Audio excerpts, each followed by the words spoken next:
Good evening. Welcome to Satsang. I forgot to make one mouse click here and I have to do this, otherwise I will forget. Okay. Now everything's okay. Yeah, welcome to this Satsang on this hot summer night.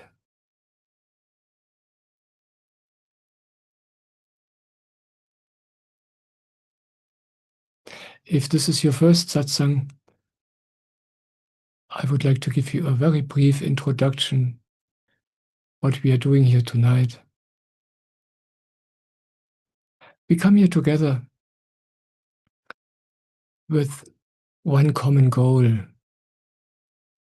and that is to learn how to live life. And every person describes this goal or this question in a different way. Somebody might say, I just want to know how to be happy. How does this work? Or how can I become liberated? How can I reach God? But it doesn't matter how you ask the question. It doesn't matter how you phrase the question. The answer is always the same.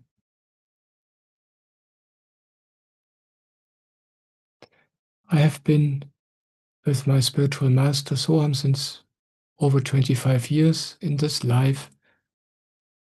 And I had the great fortune to run into my Guru Swamiji almost 8 years ago.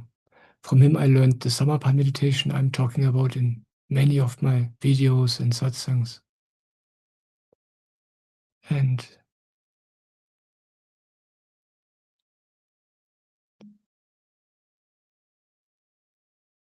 in that time something rubbed off onto me. I'm still a normal human being just like you. But now I know how to be happy. Now I know how to live. And where to live. And in satsang I simply share about this and I answer your questions if you have some. And if you have questions, please ask them. I have to let Simone in so she can take care of the questions. So, we have a little technical hiccup tonight. Hello, Simone. Nice to have you back.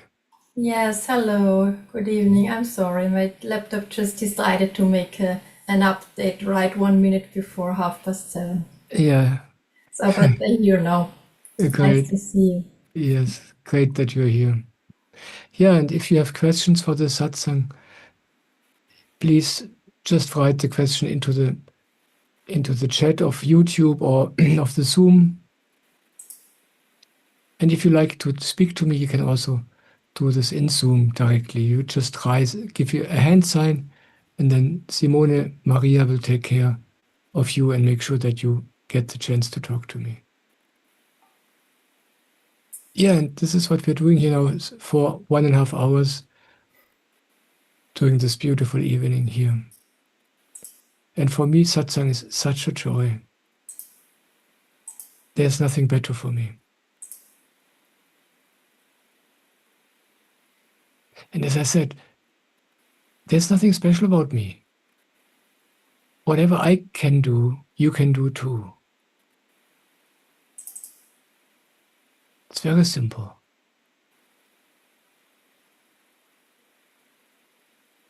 Yeah. Are there any questions already, Simone? Do you know? Or are you I don't hear you. I have got nothing in the Zoom chat right now. I'm just trying to get into your YouTube. No problem. I will just start with a Yes. written question I received on YouTube. Yes. So here I have a question which I received as a comment on YouTube on one of my shorts, which I posted lately. And this man writes, I have been trying to focus and meditate, but I am not able to.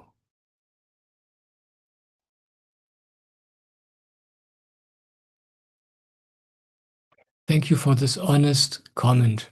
Thank you. I already answered on YouTube with another comment a while ago, but what he writes is so important and so, I guess almost everybody could say the same. And that's why I want to talk about it also in satsang. Yeah, almost everybody has this moment where you feel, I want to concentrate, I want to focus, I want to let go, I want to meditate, but I can't.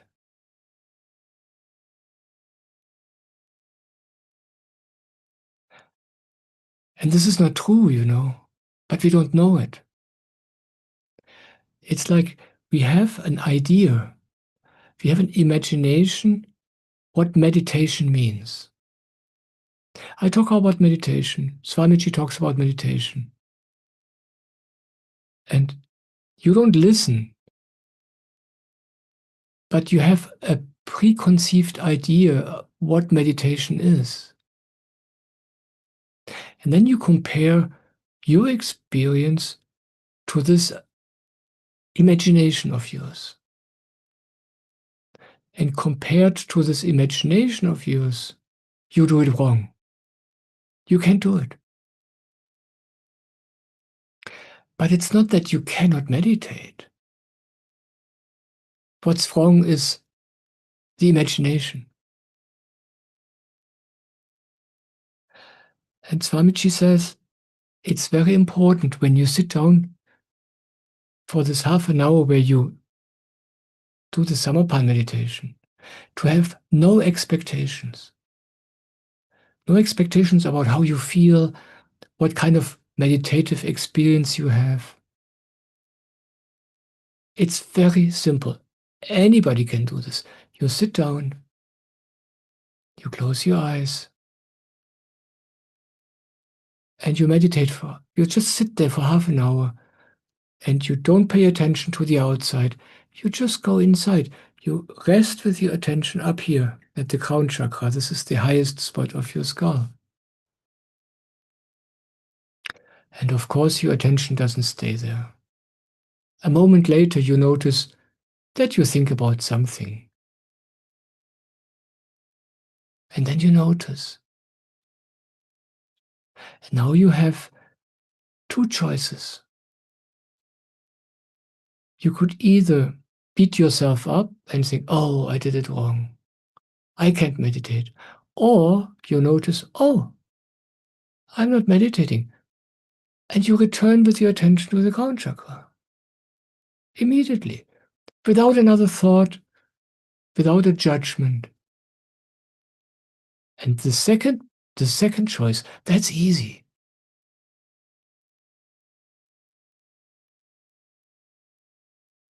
So don't compare your experience to some idea you have about meditation or to something other people tell you about how they meditate. It's like when you meditate, you meet the reality of yourself. You notice how unfocused you are. You notice how noisy it is in this head. And this is a good thing. And if you are willing to just experience this and ignore it and just return to the crown chakra whenever you can, whenever you notice, whenever you remember, that's enough. And this anybody can do. It's like you cannot do this meditation wrong.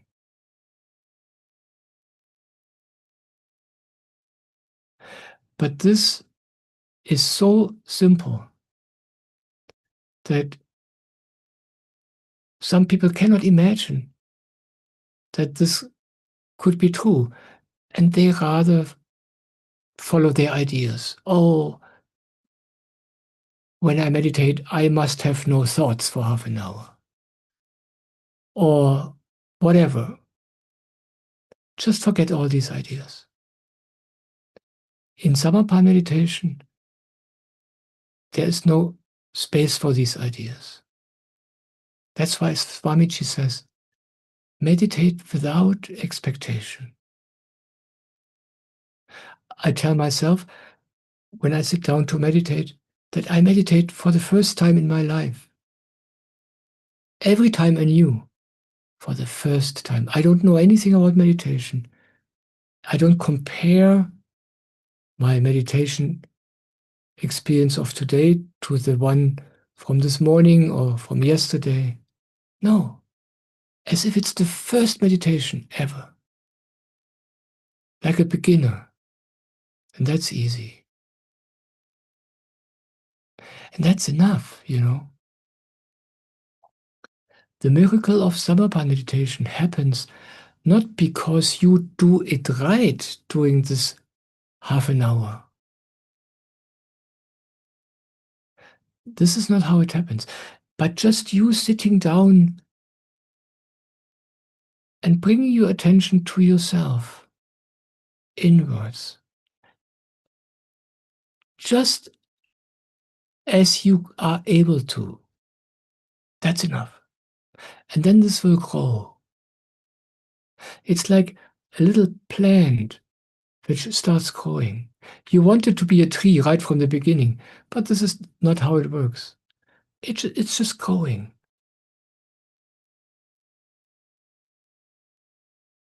So when you say you can't do it, this cannot be true.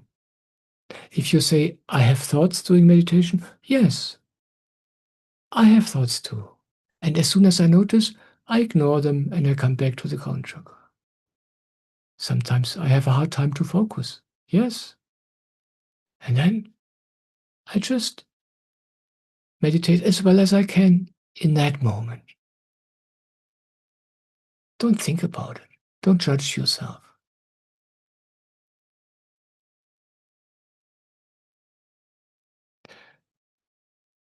You know,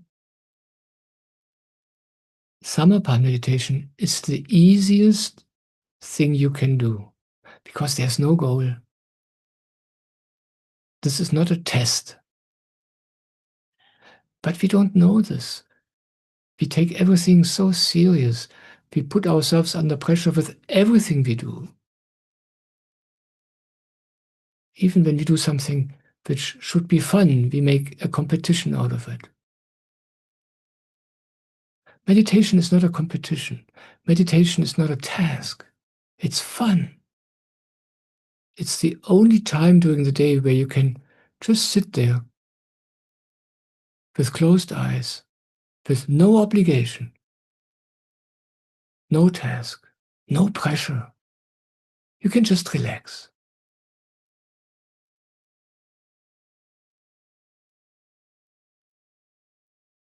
Thank you for your comment. And I'm happy to have the opportunity to mention this again. Because this is something we cannot believe. You hear that when you meditate every morning for half an hour, that this will change your entire life, that this will bring you home, that this will enlighten you and liberate you. And when you hear this, then you think, oh, this must be a grand thing. And I have to do it right. But this miracle of this meditation happens slowly by itself. So you can just relax and enjoy. Thank you. Thank you for writing.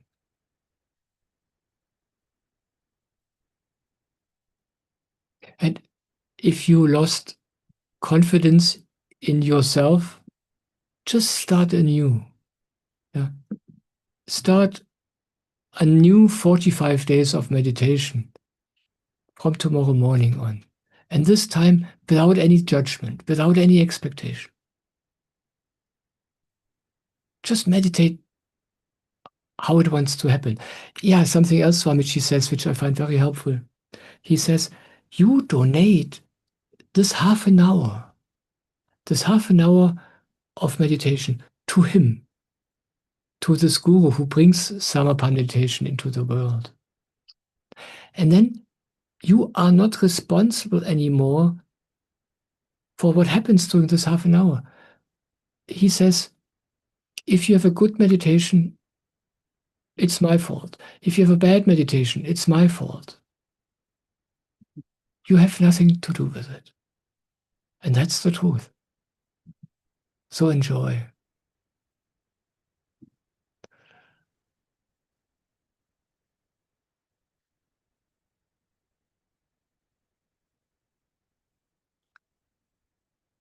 Simone, should I go on or do you have something for me? Steve from Atlanta wants to talk to you. Oh, how lovely. Hello, Steve. And so you Hey can there. talk now, Steve. Hi. Thank you. Hey, Steve. Hello. Hey. Hey. When you mentioned the word home just then, it made me think of something in my own experience many years ago when I had that comparing mind. Am I meditating well? Am I meditating as well as I did yesterday? As well as that guy over there? And, you know, the ego rises and falls by comparison. But this guy who was leading the thing, they said, why do we meditate? Why do we do this? And one person said to calm their nerves and to be a better person. And finally, one person said, which is what sparked this memory, when you said the word home, he says, I meditate because it's like coming home. And at that point, the whole, 10, 20 people, 15, they just fell silent because everybody knew that was the answer. But that man, in very simple terms, had articulated that. And that was a little bit of a turning point for me, And I think he may have said, or somebody else said something like that, when you get down to it, nobody can meditate well. Yeah. You could be an expert, and an expert's a person who hits a target that nobody else can hit. But that doesn't, by the way, a genius is a person who hits a target that nobody else can see. But he said that doesn't apply here. And that was, some of the pressure, the Western world, how am I doing? I'm getting ahead, measuring and judging and having your little goals and all that kind of nonsense, which I appreciate. You talk about how you don't really need a lot of, this made me not exactly right, a lot of particular goals and rules and guidelines, Once you enter this space that you're talking about, this very simple, like when you say, here it is, nobody believes it. And there was a spiritual guy who said, he's my main guru for many years, said, very few people have the courage to trust the innocent and the simple. They want to talk about it and do it and come up with all kinds of formulations. So when they hear something like what you're saying, they say that can't be right. It doesn't add up, This is exactly true what you say. This is true. We cannot believe it. Yeah, it doesn't compute because then the ego has nothing to do. Yeah, that's well, man. They have all these systems of meditation and systems. And my own gurus, Nisargadatta, he said, there's really only one, and you mentioned this, not in these words. There's only one true meditation, and that is the rigorous refusal to harbor thought. The key word is harbor. And you mentioned that, like you have this, you're sitting there, the thoughts come. Oh, I got to think about that one. And it's tempting. And I used to write down these thoughts. I'm not going to think about them. And I realized a day later, a year later, they would have gone nowhere. They're lying to me, But that's what he said. It's really, that's kind of what you said. It's not the thoughts, but not that you're even inviting them, but they come, and then you didn't decide to do that. You didn't say, I'm going to think about blah, blah, blah in 2 minutes. It just comes. But then, like you said, there's a decision as to whether to just gently let it go and return back to doing your best, And that's why this meditation I'm talking about is called Samarpan meditation, The word Samarpan means surrender. And this seemingly simple act of ignoring the thought which is just in front of my inner eye, which pretends to be so important, to let this go anyway. This feels like irresponsible. This feels like, oh my God, what will happen? Yeah, and this is surrender. This is letting go. To ignore the thought, although everything in me believes this is important, and yet to not touch it and just return. And when you do this, doing this half an hour, hundreds of times, so that's how it feels to me. When you do this every morning, every week, every month, then you develop a strength. Something develops which is stronger than the thoughts. Yeah, but this takes time. Yeah, and you said it beautifully when you quoted your guru. Nobody can believe that this simple thing done regularly will change everything. Some gurus say it's a diamond, but you don't know that you have a diamond in your pocket. You overlook it. There's so many people out there who teach you important concepts and complicated, very interesting systems, but the simple thing which doesn't give you anything to do, this doesn't feed. This is not interesting for the ego. Yeah, but that's what works. Mm-hmm. Yeah. Yeah, I think that's when he said, like you're talking about how there's this critical decision you have to make.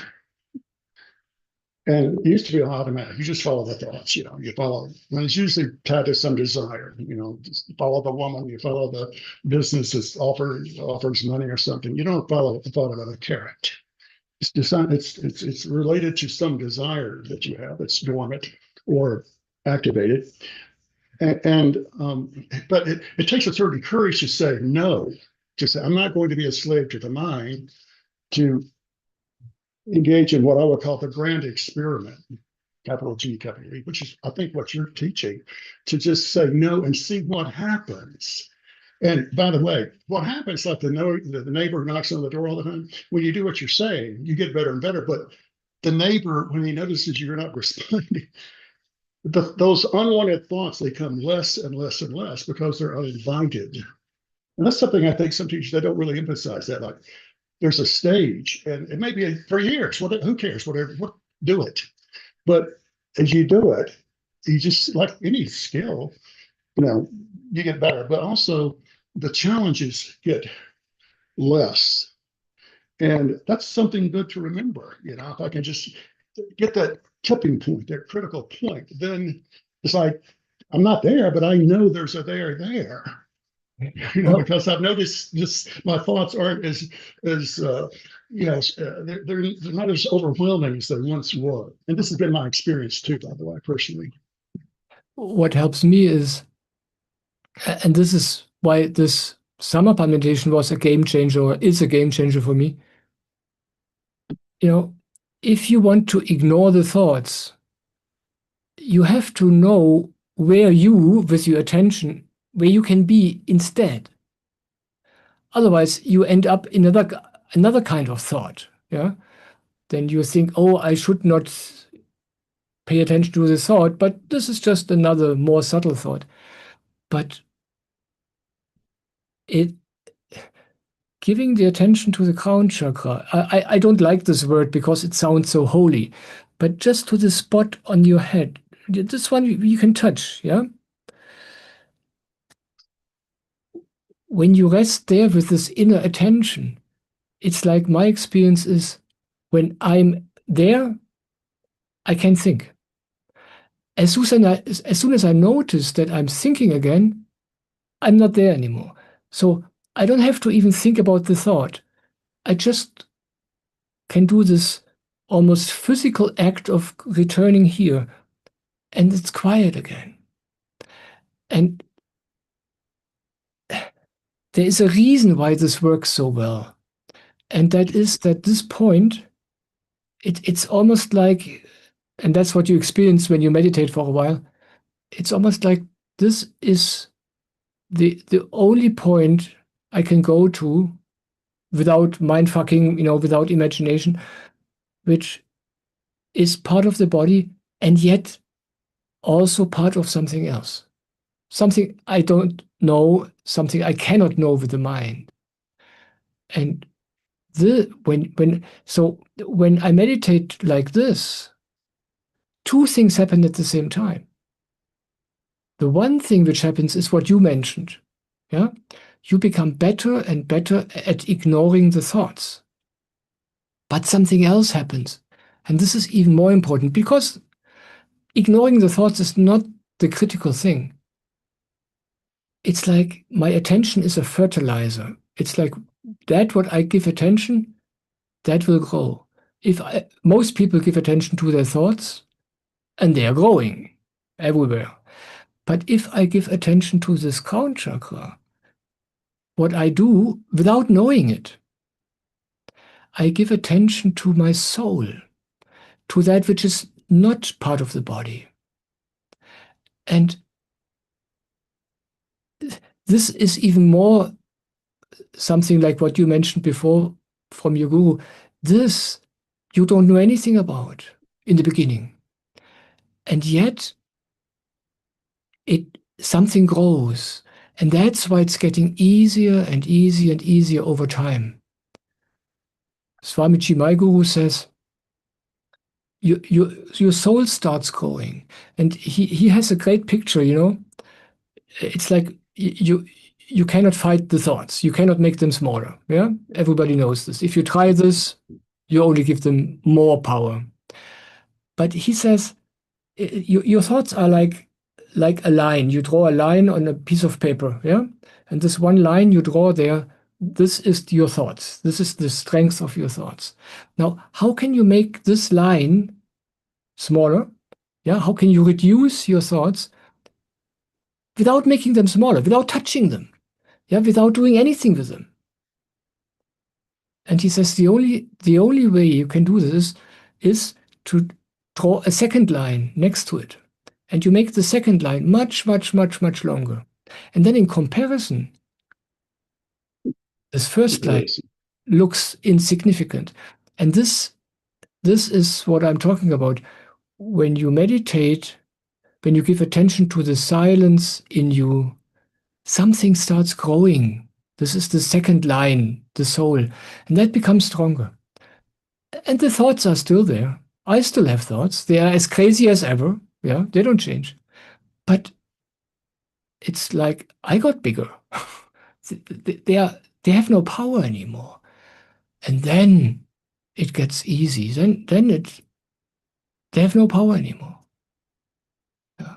And this happens over time. That's my experience. Yeah. Do you ever talk about connecting, as I did briefly, desire to thoughts? That is, the typical thing is if you get drunk, you have a hangover, if you eat too much, there's always like a payment. And so the logical thing is to let go of all of that.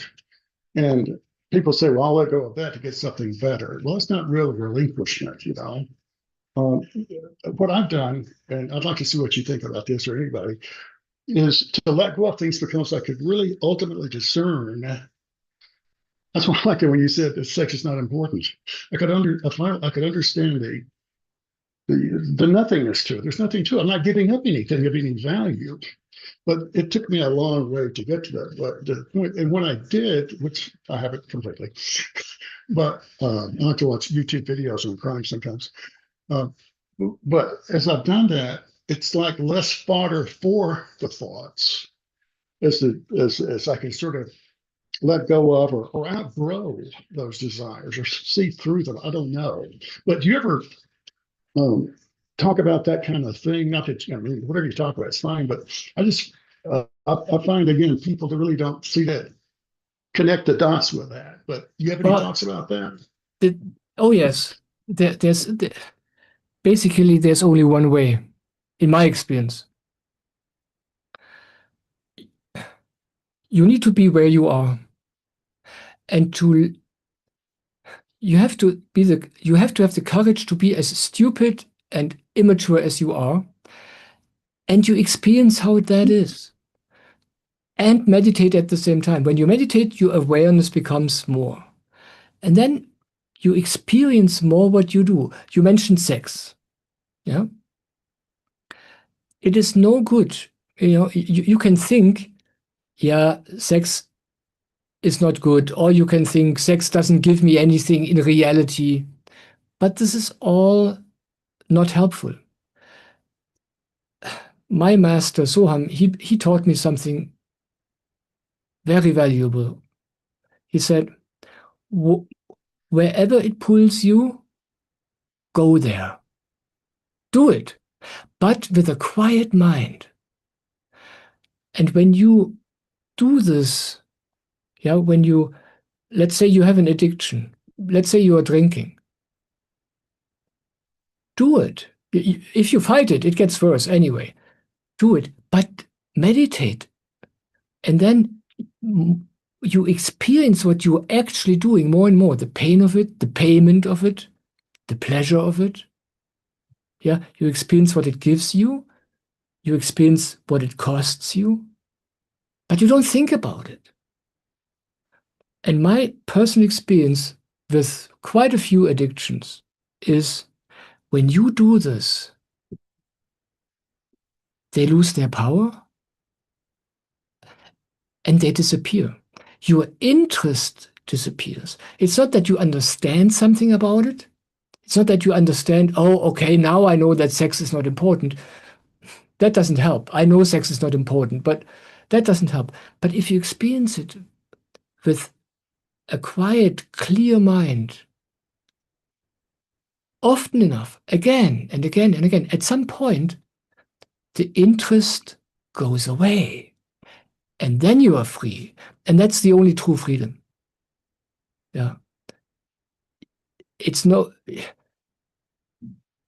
doesn't help to know that something is not good. It doesn't help to know that something is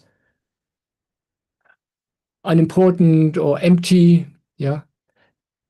You have to find out for yourself. And that's a tough one. Yeah. To have the courage to be as stupid as I am, as unenlightened as I am, yeah, so to speak, and to be authentic and to experience this with clarity, seeing what I'm doing. And that takes care of it. That's the only way I personally know. And I tried it very thoroughly, and that works. That's my thought to this. Yeah.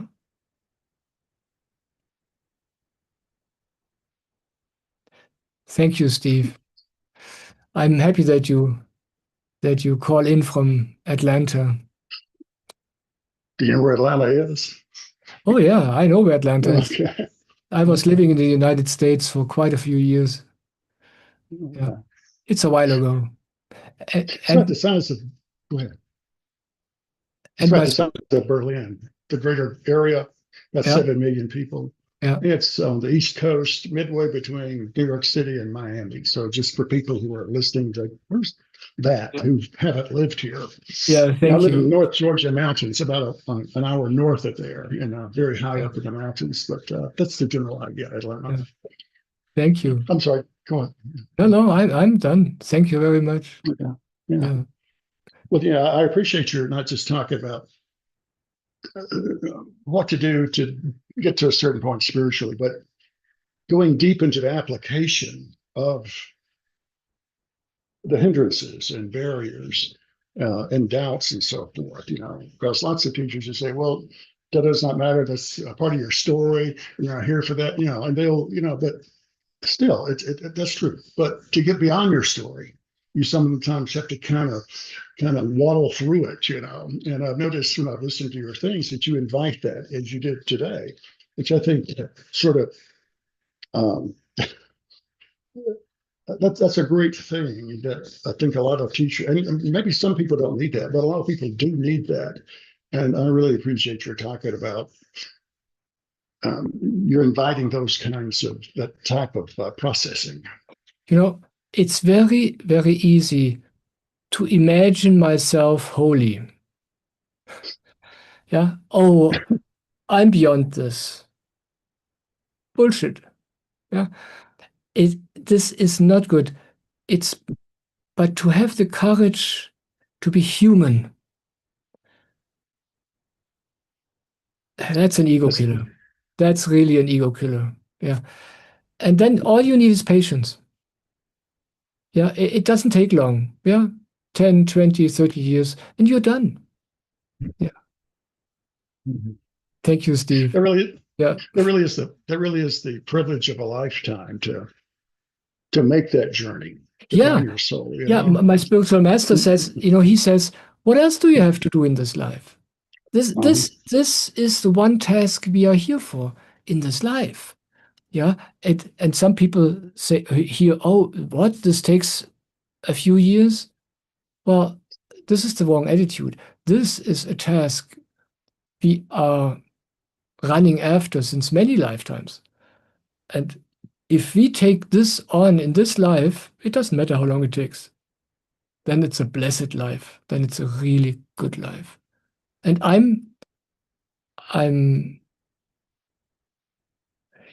do I say this? I'm kind of an extreme guy because when I want something, when I know this is good, I do it. I don't care how long it takes. I don't care. This is what my life is for. And I just invite everybody else to do the same if they feel the same knowing. Yeah. When you know, this is true. Yes, sometimes it's not easy. Yes, sometimes you doubt yourself, but you know yourself. Yes, this is it. And if you know this, then just go for it. Yeah. Be as crazy as you can be. Yeah. Okay. When you go, I can stop here and let people say things. I don't know. Simone, do we have something else? We have one question. Yes. Okay, yeah, I can come back later if I can, maybe. But if you have another question, Steve, I'm happy that you're here. Then... No, go ahead and do that. And if there's a pause or lull, I can go. I'm like you said, I can go on forever. Yeah. You say that's and I know that. I think you're a brother from another mother, whatever they say, because I know exactly what you mean. And that earnestness, I really, like your Sagarada said, everything yields to earnestness. You got the wrong teacher, you'll find the right teacher if you're earnest. Yeah. But anyway, I'll stop here because I don't want to, talk too much. Well, I do, but I'll refrain. I love it that you're here. Thank you, Steve. Thank you so much. Greetings to Atlanta. Yeah. Okay, Simone. Simone. Get off now. Your turn. Okay. So I read question from Sophia. Sophia, hello, good evening. How nice that you are here. Hello, Michael. How can I really accept myself as I am, even with the parts of me that I don't like? Thank you.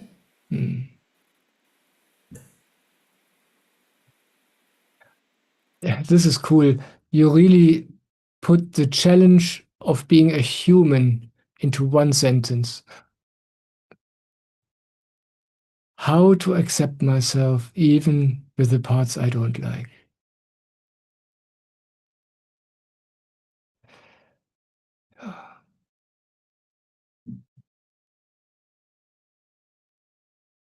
Well, what choice do you have? You have two possibilities. You can try to change yourself.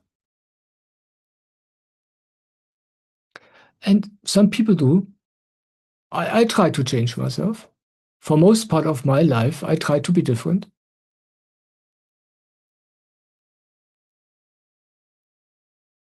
And then at some point, you notice, wow, I still am the way I am.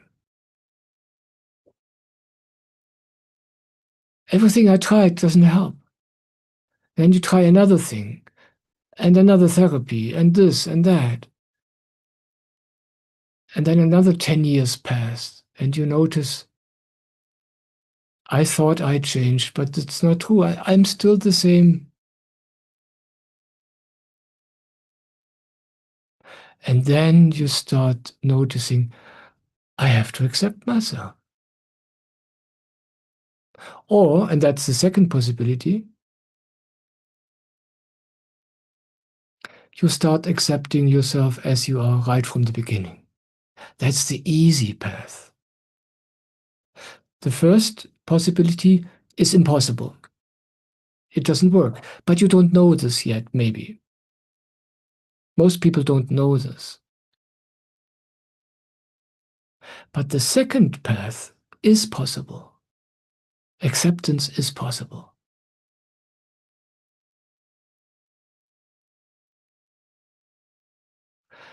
Maybe, I'm totally happy to talk about it in general terms, but maybe you can give me a keyword, just one example of the many things you don't like about yourself.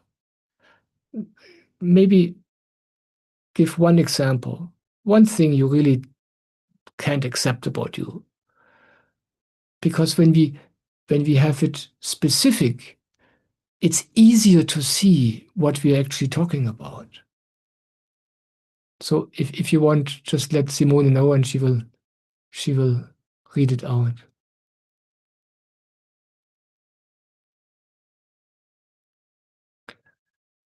And while we are waiting for this, I will just keep talking, but please, if you want, write something. There are things about myself where I think I should be different. But I still am this way. And it's funny. If I don't like it the way I am, if I believe that this is a problem, that's hard.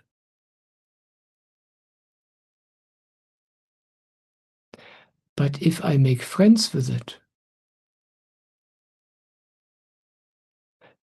maybe other people agree with my mind that I'm wrong, that I should be different. But if I accept it, if I say, okay, yes, I am this way, okay, then something happens. Suddenly it becomes easy.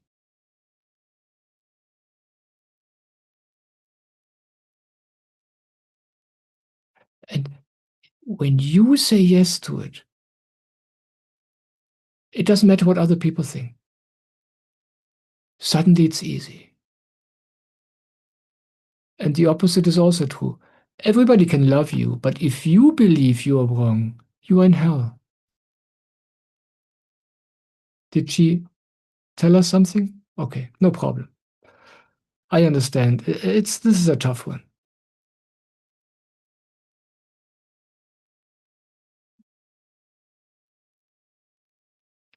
I want to give you an example from my life.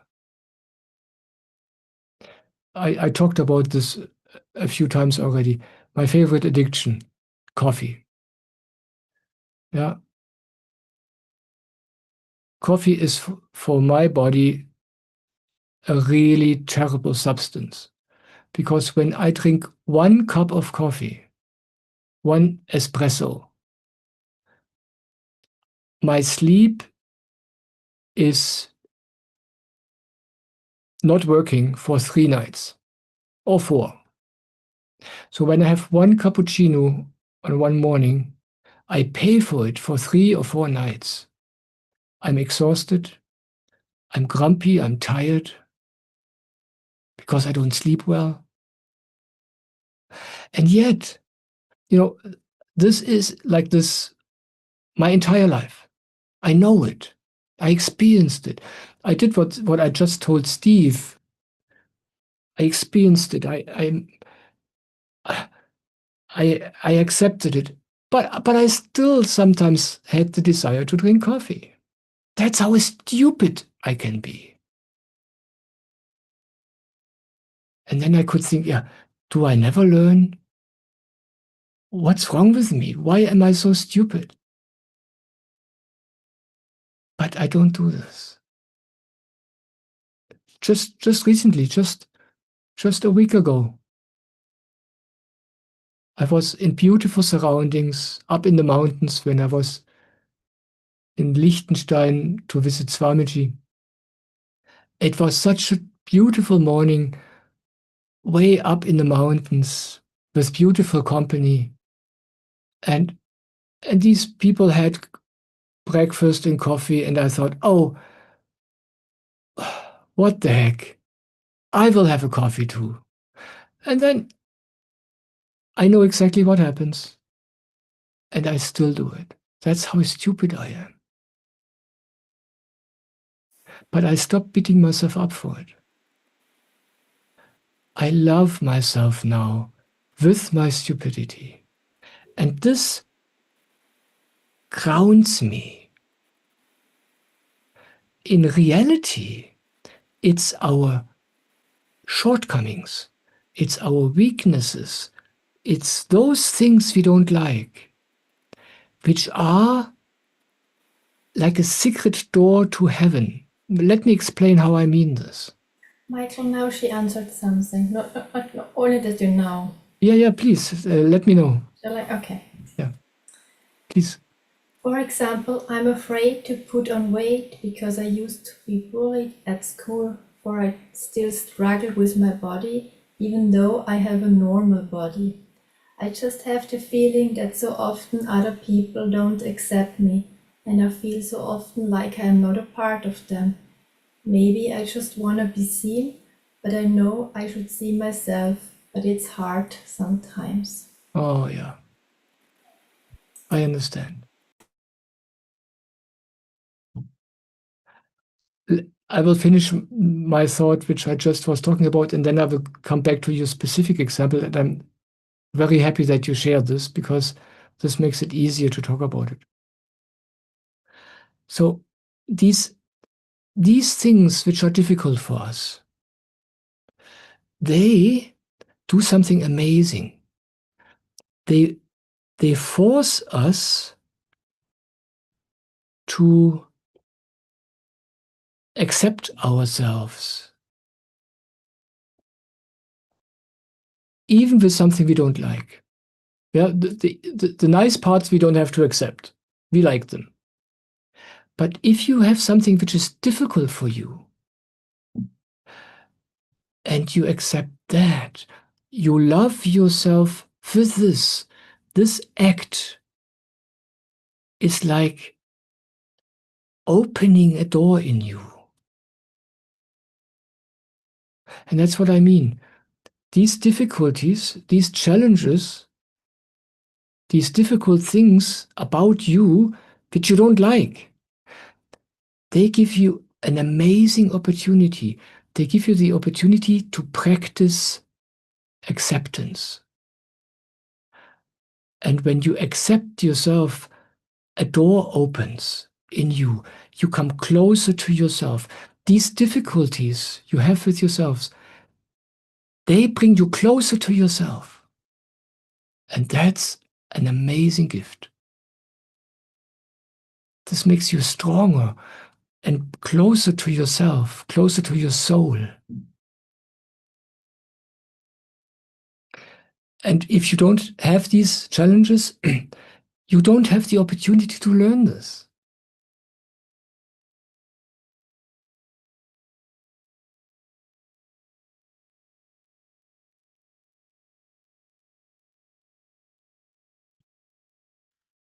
So now about your specific point. Yeah, I understand.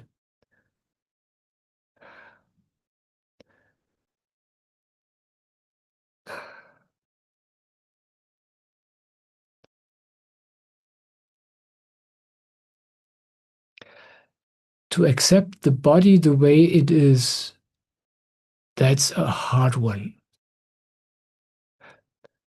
Because we are identified with this body, we think this is me. Yeah. And then if the body is not the way we think it should be, that's really hard.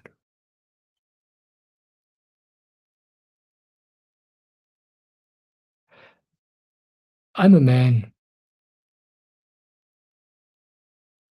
And when I was in school, or a young man when I was your age, all the other boys were stronger. I wasn't strong. I'm still not strong. I was always skinny. I used to be weak. I'm not that weak anymore, but in school, the simplest thing in sports, I couldn't do.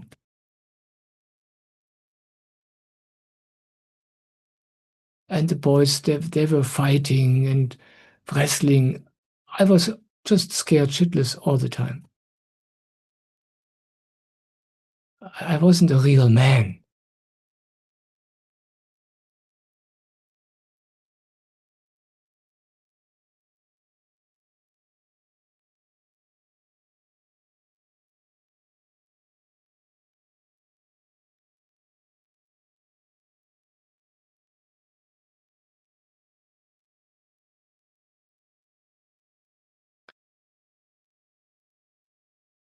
And this did something interesting to me.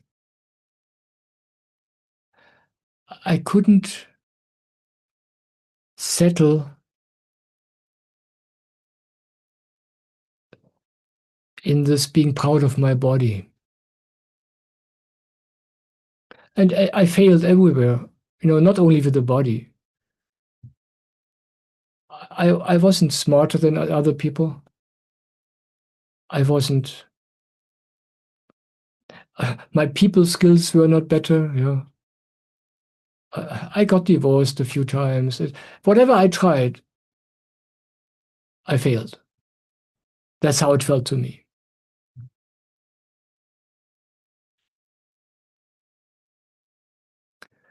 But this did something amazing to me. Life did not allow me to settle there.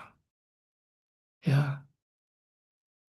To believe, oh, I'm a beautiful body, or I'm a smart guy, or I'm a strong guy. No. I couldn't make a home anywhere.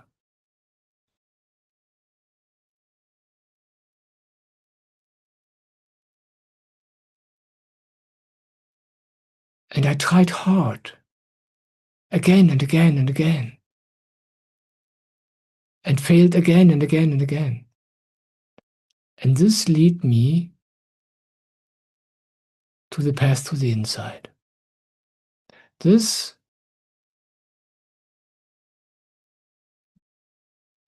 frustration,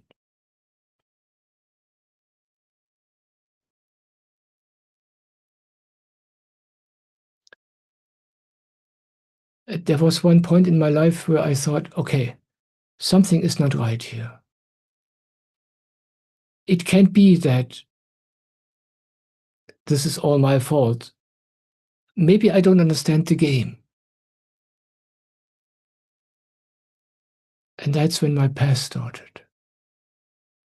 So it's not a bad thing if you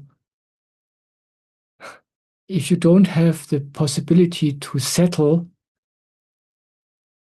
in a comfortable ego about your intelligence or your beautiful body or whatever it is. So I tell you this so you know that there's not really a problem. But I know this doesn't help you when you feel what other people think about you or your body.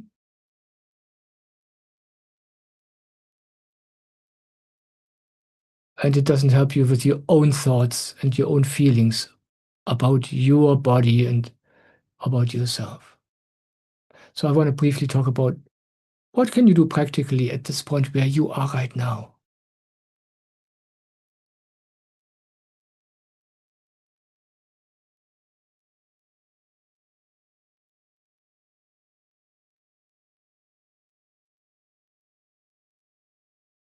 Two things help me with this. The one is I allow the feelings. And that's not easy when you're not used to it. Maybe you feel ashamed. Yeah, maybe you are at sports and the other women look at your body and you're ashamed.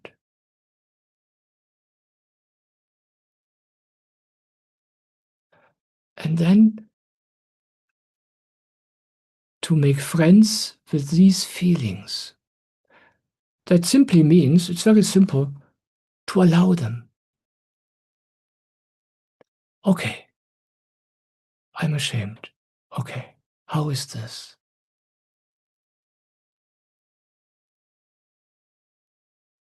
I feel ugly. How does this feel? How is this?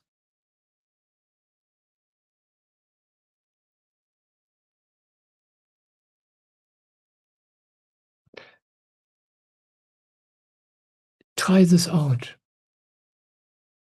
You can do this when you're alone, when you are safe. And you will be amazed. If you like, report back to me at some point what you find out. Yeah, I'm interested what you find out when you start allowing these feelings you are so scared about. How is it really? Maybe you feel uncomfortable in your body. Maybe you feel too heavy. Maybe you feel exhausted quickly. How is it to feel like this? Yeah. And the second thing, and this is very powerful, but you can only do this after the first step, after you made friends with your feelings, after you allow your feelings, is to tell yourself, and if needed, others, yes, I am this way.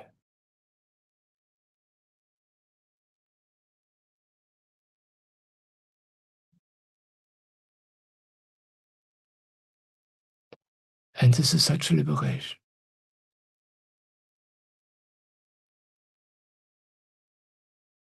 You know, imagine a situation where, yeah, you say you are scared to gain weight. Imagine a situation where a boy looks at you and says, "Oh, you are heavy." Now, how does it feel to say, "Yes, I am this way"? Wow, that's beautiful. Such a woman is beautiful. I want to tell you an experience from my own life. Not about weight, but it was always very important to me that I would not make a mistake. I mean, I'm a smart guy, but I had a father who was way smarter than me. My father was a genius. And the problem with having a genius as a father is that you are always mediocre compared to him. And I always did something wrong. So I try to avoid making mistakes. But of course, I do mistakes all the time. This is human. When you work and when you give your best, you make mistakes. And Then I came to my spiritual master Soham, and there I worked as a technician for him in the satsangs. I took care of the audio and the video at some point and other things. And I was the only technician in the team, so there were many tasks, and I tried to fulfill all these tasks. But I couldn't. I couldn't do all this, but I couldn't say no. So people got annoyed with me because I forgot things and I didn't do what I promised to do because I simply didn't have the time and the energy to do all this. But I couldn't say no. It was such a mess. So exactly that what I wanted to avoid happened all the time. And then, thanks to my master, of course, I learned to make friends with myself the way I was.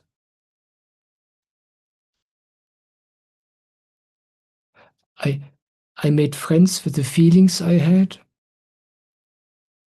this feeling of insecurity, of not being good enough, this feeling when I disappoint others, this feeling when I put pressure on myself.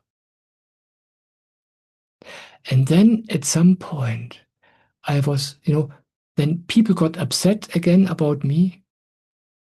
And then I was able to say, yes, you are right. You're right. I understand that you are upset. You're right. I am like this. I should have said no, but I couldn't. I took on too many tasks, and now you have a problem because of me. I apologize. I am this way. I realize you're right. And when I was able to say this the first time, it was like a liberation for me. And since then, I'm free. I can say, yes, you're right. I'm too slow. I'm too this. I'm too that. Too stupid. I'm sorry. I am like this. And when you can say this, when you can say, yes, you're right. I'm wrong.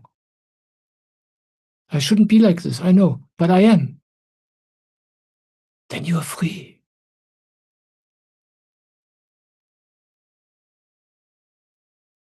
Then you see your body in the mirror and you can tell the mirror, hey, I know I should be skinnier, but I'm not. Look, I'm like this. Sorry, but I am like this.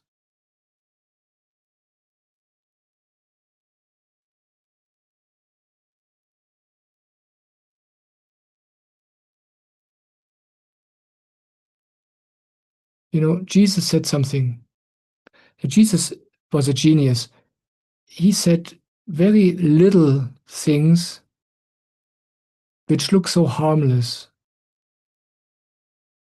But when you try them out, you realize, wow, that's a life task. He said, love yourself as you love your neighbor. And when you do this, you will love God. You will find God. That's what he said. And trying this, love yourself the way you are.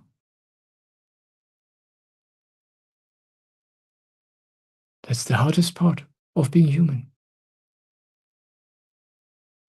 But I can recommend it. So I started my answer to you with these two choices you have. You can try to change yourself,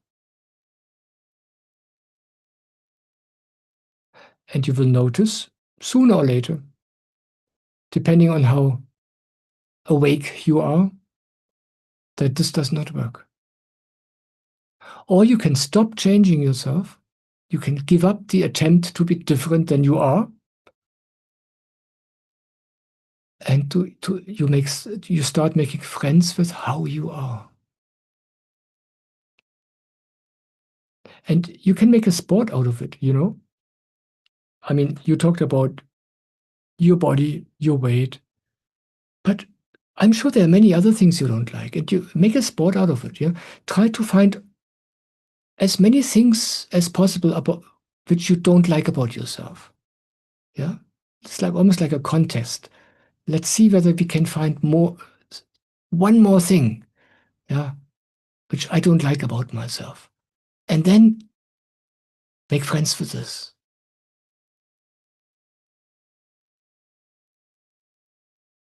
I'm still busy with this. I just yesterday I wrote a newsletter about this. Yeah, I reported in this newsletter how I still feel wrong in some areas of my life, and where I still learn exactly this lesson.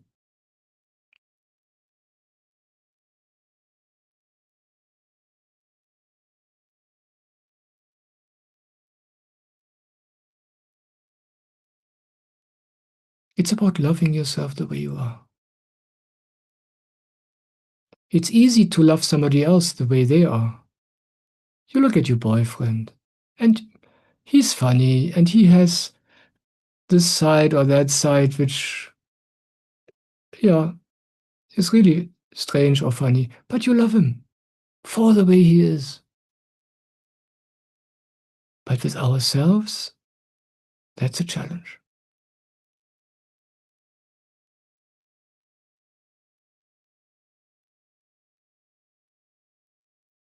And I want to come back to the very, very beginning of my answer.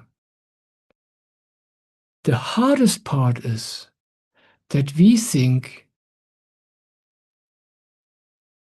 I should be able to do all this. I should be able to control my weight or whatever, or at least I should be able to love myself this way.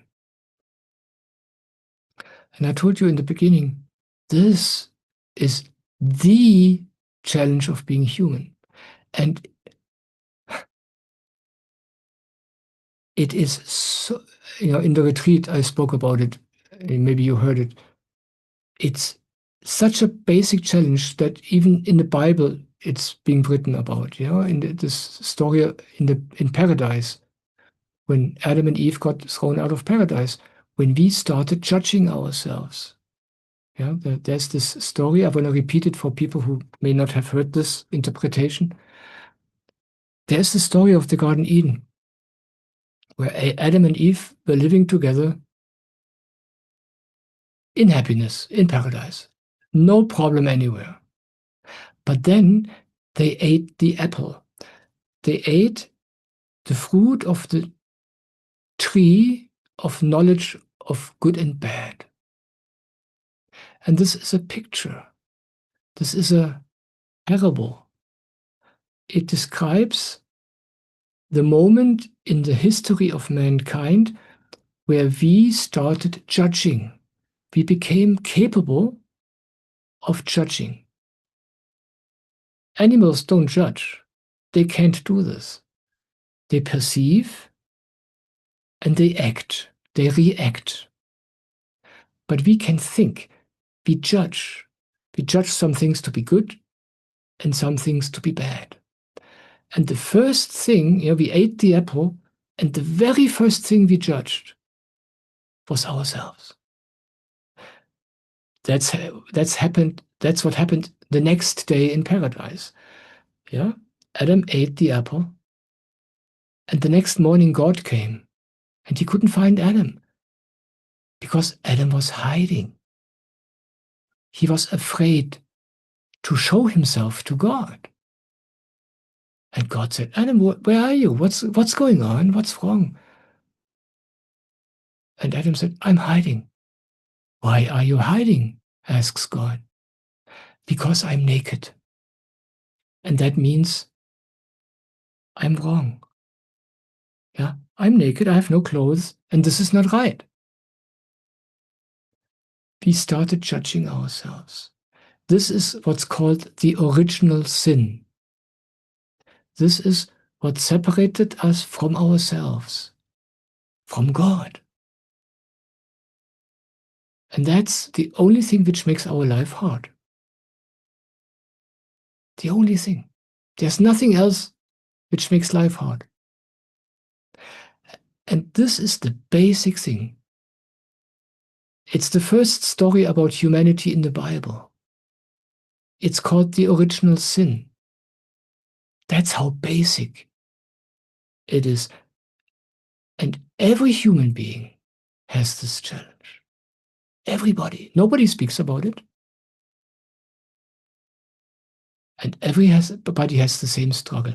So what you are facing is not a sign that you are particularly weak or stupid or wrong. You hit upon the one challenge of being human, which is stop judging yourself. How do you do this? Making friends with the way you are. You ask, how to do this? Make friends with the feelings you have. Ignore the thoughts. Ignore the story. And of course, meditate.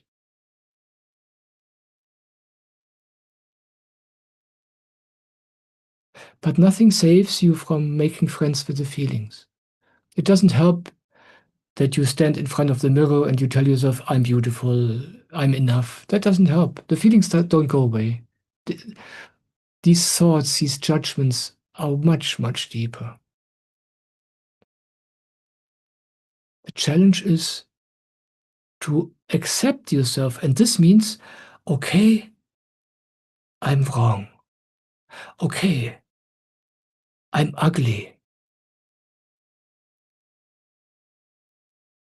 I mean, I'm not ugly, but sometimes it feels like this. And then to say, okay, I'm ugly. Yes, I say yes to this. That's the challenge.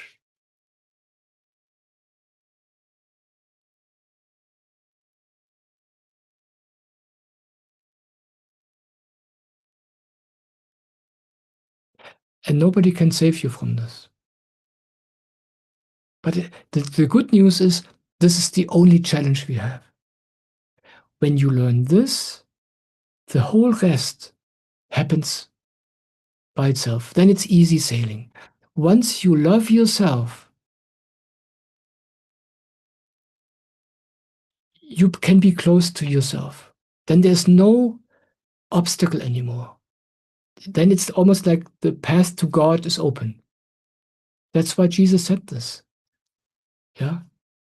Love yourself as you love your neighbor, as you love God. That's the path.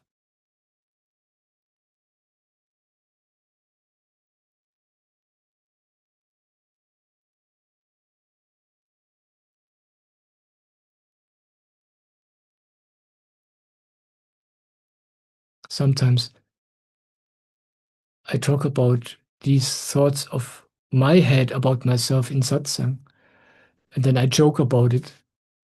And I can joke about it because I really made peace with this. And I can say, I'm stupid. I can be so stupid. And then some people write back, Michael, what are you saying? You are not stupid. But it's good for me to face reality. I can be very stupid. And to be at peace with this is liberation. Yeah. Thank you, Sophia. Thank you for bringing up this great subject. Thank you for your courage.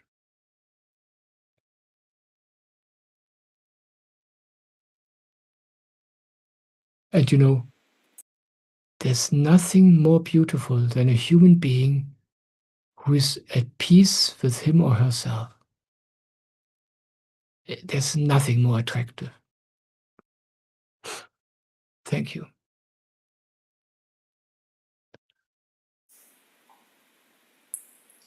Sophia wrote, thank you so much. I really appreciate you. I appreciate you so much. And your courage and your willingness to look at your challenge amazed me from the very beginning. Thank you.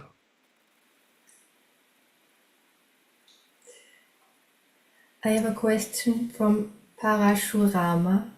Parashurama, hello. What can you say if addictive behavior does not end with accepting and doing Samarpan meditation? Well, what your sentence has several contradictions in it. When you say, when it doesn't end by accepting, you don't talk about acceptance. When you accept something, it can stay. Yeah? Otherwise, it's not acceptance, right? So you have not accepted. When you accept something, you stop worrying about it. You stop thinking about it. It's almost like you don't notice anymore whether it happens or not. You accepted it. It can be here. And that's the key to deal with addictions. To not want them to go away. To make peace for them. True acceptance. If you say, okay, I accept you if you are gone tomorrow. That's not acceptance. That's not stopping the fighting. You know, acceptance means stopping the fight against yourself.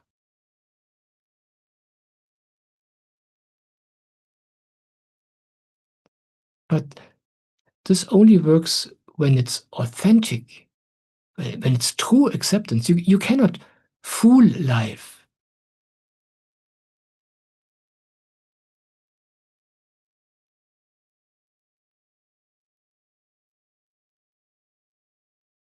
And that's why Swamiji says, meditate Samarpan meditation without expectations.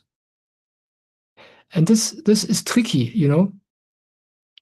When you let go of all your expectations, when you learn to accept everything, all your problems will go away. I promise you. But if you meditate, if you accept, if you surrender, in order to get rid of your problems, and then you meditate and every week you check, are the problems still there? Why are they still there? I'm meditating, I'm accepting. This is not meditation. This is a mental trick. But there is no way around true acceptance. Only when you do this do you find peace.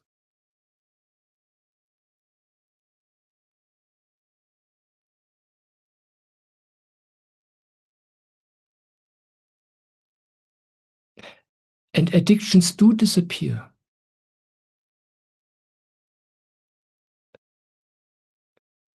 But you know, you need to understand what addiction is running on.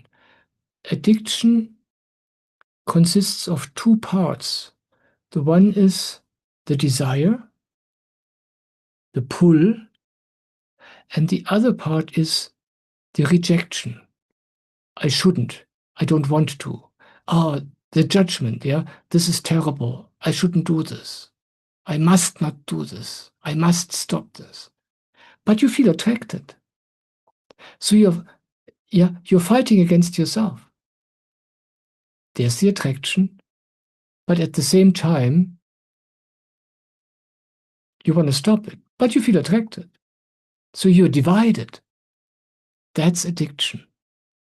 And the more you try to stop it, while you are still attracted, the more energy you give the addiction. So when you cannot change the desire, but you can stop the wanting to change. You can change the rejection. And when you stop with this, the addiction loses its fuel. It still runs a while, yeah, but slowly, slowly. It doesn't get any new food. It runs its course and becomes more and more weak, and at some point, eventually, it disappears. But if you wait for this, you don't accept. I told you the story about Swamiji talking at a clinic for alcoholics. He talked to severe alcoholics. And he told them, don't try to change. If you want, drink twice as much tomorrow. Everybody liked to hear that, yeah? Or the doctors told them, stop drinking. And here's Swamiji telling them, drink as much as you want, but meditate.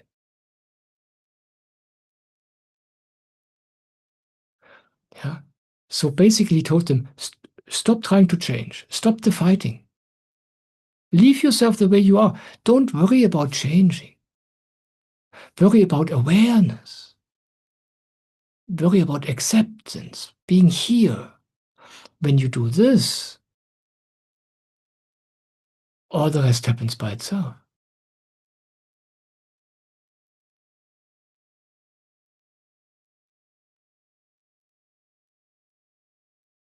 Yeah. It's the same thing like what I just told Sophia. Yeah, you cannot fake acceptance. You cannot fake this loving yourself. This is a fire which burns you up. Yeah, this is not for the faint-hearted. This is quite a task. Yeah. Can you accept yourself the way you are with your addiction? Can you do this? Love yourself the way you are. Not worrying about changing this, but meditating, which means becoming more clear, more aware. And you can only do this when you accept yourself. If you don't accept yourself, you can't become more aware. It doesn't work. And then, in this love, all these problems disappear. So stop expecting a change. If you meditate and you look at the clock all the time, okay, how many days have I meditated? Are my problems already gone? This is not meditation. Meditation is forget any expectations. I said to Stephen earlier, the name of this meditation is Samarpan Meditation, the meditation of surrender. You say, okay, I am this way. I don't like it. I think it's wrong. But I am this way, and whatever I tried to change doesn't work. Okay, God, here I am. I admit I am the way I am. I mean, you are this way anyway, whether you admit it or not. But if you admit it to yourself, that's the first step. And then meditate like this. Okay, I am this way. And this is how I'm here. That's meditation. And then meditation is over, you start your day. And then the thoughts about how wrong you are come back. And you remember, oh, wait a moment, I am the way I am. I don't have to change. Leave me alone. And you do this again and again and again, whenever you notice.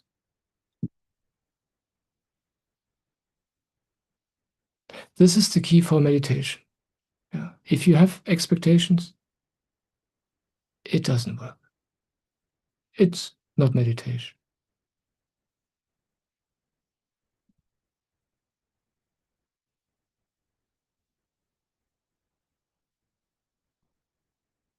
Yeah, thank you for your question and for your comment. And Sophia, this is also for you. Yeah. You asked me how to deal with this, these feelings, this pain of feeling wrong about this or that. Meditate. Accept yourself the way you are and meditate. And then something happens which takes also care about these things. When you meditate, you will start loving yourself. How this is possible, I cannot explain it to you, but it happens. In meditation, you rest in a space where there's no judgment.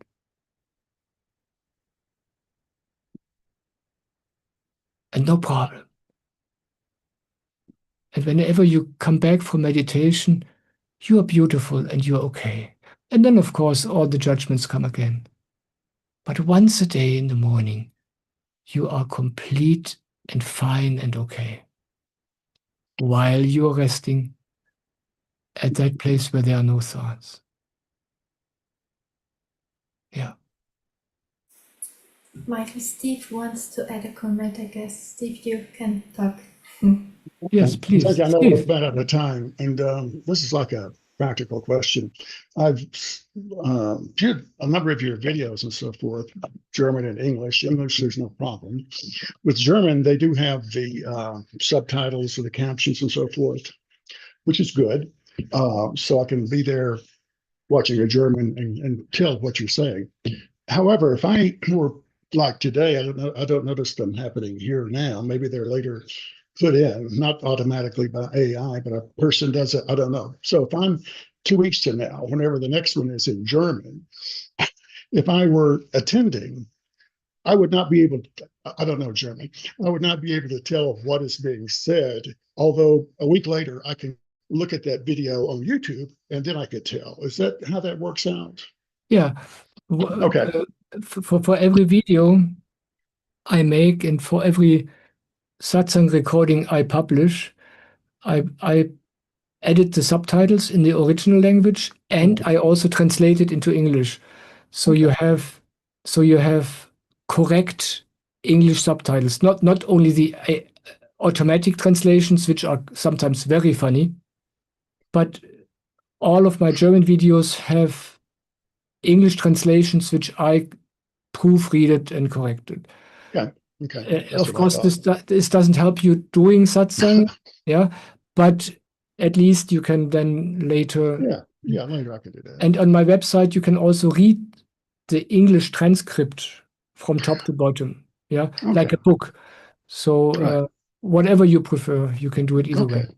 But not contemporaneously. Like if I were part of it, I couldn't be reading it. It has to. Okay, that's fine. I just sort of the hour and a half went really fast here, so I wanted to. So I'll see you next month at least. Yeah, thank you for joining. It was just delightful, really. Yeah, thank you, Steve. Simon, do we have another question? No, we don't have, Michael. No. Okay. Good. It's 9 o'clock. I can't believe how quickly the time passes here. It's really amazing. Yeah. Let me add 2 things. The next English satsang is in approximately 4 weeks. I'm very delighted when more English people will join. This is really a matter of my heart. Yeah. And but I'm also totally happy about anybody, any German or Switzerland or Austrian people who come and fill up the English satsang with their lovely energy. So you are totally welcome. I'm so happy when you are here. And everything I do, the satsangs, also the videos and the morning moments, this is all free of charge. I want you to be able to participate and to enjoy the videos without any sense of obligation. Yeah, I don't sell anything here. Yeah. That's being said, I'm very happy if some people feel the joy to support me financially in this, because basically all of my time goes into this, all of my energy, and also quite some money to make it good and to have all this running. And if some people support me in this, this is an amazing help for me. And it allows me to go on and to spend more time with this. If you feel like this, please feel free to go on my website on the donate page. And there I list the options you have to support me. The easiest way for me is when people make a membership. I have a beautiful membership provider in Berlin, a German company. And there you can start a membership with very little amount per month. Yeah, there are 4 options. You can choose the amount. But this gives me kind of a regular support. And that's very helpful. Because what I'm doing here is not a fluke. You know, I want this to go on for a long time. So if people support me with small amounts, but frequently, this is great. But you can choose any kind of way to support me if you like. You can do one-time donations, whatever. It's all up to you. I'm happy about every single person who feels to support this. If you have questions outside of satsang, you can write me an email and I will answer you via email. I take quite some time to answer because right now I'm really busy and I want to answer very quickly, but I'm human. I'm slow. Yeah, that's one of the things I have to make peace with. And that's why it can take some time. But I answer every single email. Yeah, every single question. I want to mention just one more thing, if I may. And so just forgive me if it takes some time until I can answer. Okay. And that's it. Thank you so much for satsang. I'm so delighted that you're here. Thank you very much. I love you.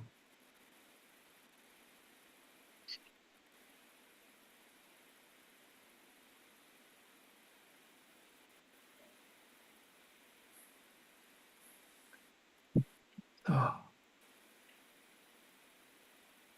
Let's see. I want to play a video at the end. Let's see whether I manage this with my limited intelligence after satsang. Here we are.